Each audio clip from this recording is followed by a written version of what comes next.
Hi friends, we're going to read Tight Times by Barbara Shook Hazen. Pictures by Trina Schart Hyman. Tough Times.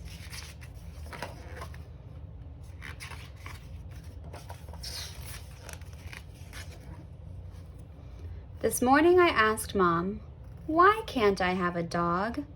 "Not now," she said, "not again, and not to bother her when she's busy."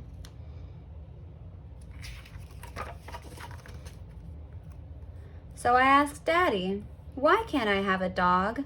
Last year you said I could have one when I was bigger. And I'm a lot bigger, see? So why not now?" "Because of tight times," said Daddy. He said I was too little to understand. "I'm not too little," I said. Daddy said he'd give me a shoulder ride and tell me all about it at breakfast. He said tight times are when everything keeps going up. I had a balloon that did that once. Daddy said tight times are why we all eat Mr. Bulk instead of cereals in little boxes. I like little boxes better. Daddy said tight times are why we went to the sprinkler last summer instead of the lake. I like the lake better. Daddy said tight times are why we don't have roast beef on Sunday. Instead, we have soupy things with lima beans. I hate lima beans. If I had a dog, I'd make him eat mine.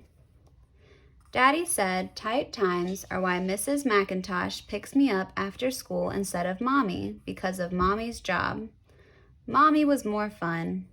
Mrs. McIntosh isn't good at games, and she never wants to watch what I want to watch on TV. I'd trade her for a dog any day. This afternoon, something funny happened. Daddy came home in the middle of the day. I was making up a new game, and Mrs. McIntosh was watching her program. Daddy looked mad. He said something to Mrs. McIntosh, and she left.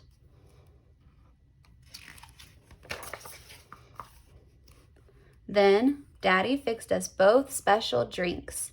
He said he wasn't mad at me. He said he was mad because he'd lost something. I said, "Look behind the radiator because that's where I found my lost puzzle piece." Daddy said it wasn't that simple. What he'd lost was his job. Then Mommy came home. She gave me a candy bar and said she wanted to talk to Daddy. She said I could go outside and sit on the front steps, but not to go near the street, no matter what. Mrs. McIntosh never let me do that.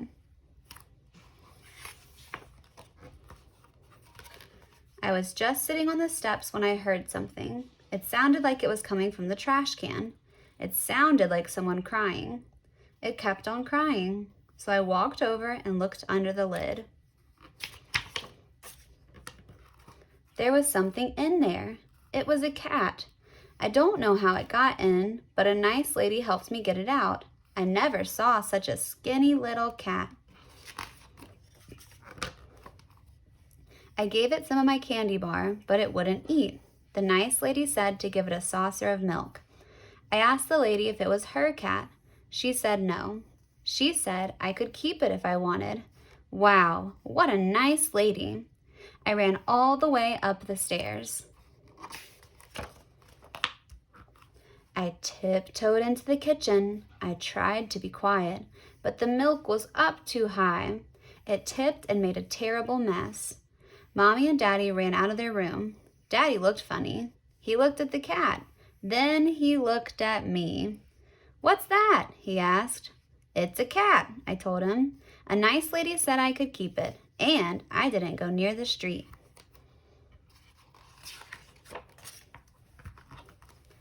Then something sort of scary happened. Daddy started to cry. So did Mommy. I didn't know Daddy's cried. I didn't know what to do. Then they both made a sandwich hug with me in the middle. So I started to cry.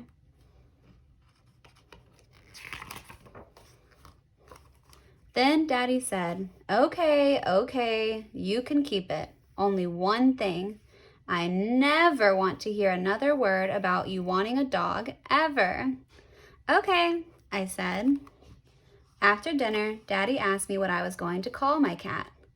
"Dog," I said, because I always wanted one, even if I don't anymore. Dog's a great cat. She's good at games, and she likes to tickle me with her chin whiskers. I sure hope Dog likes lima beans. The end.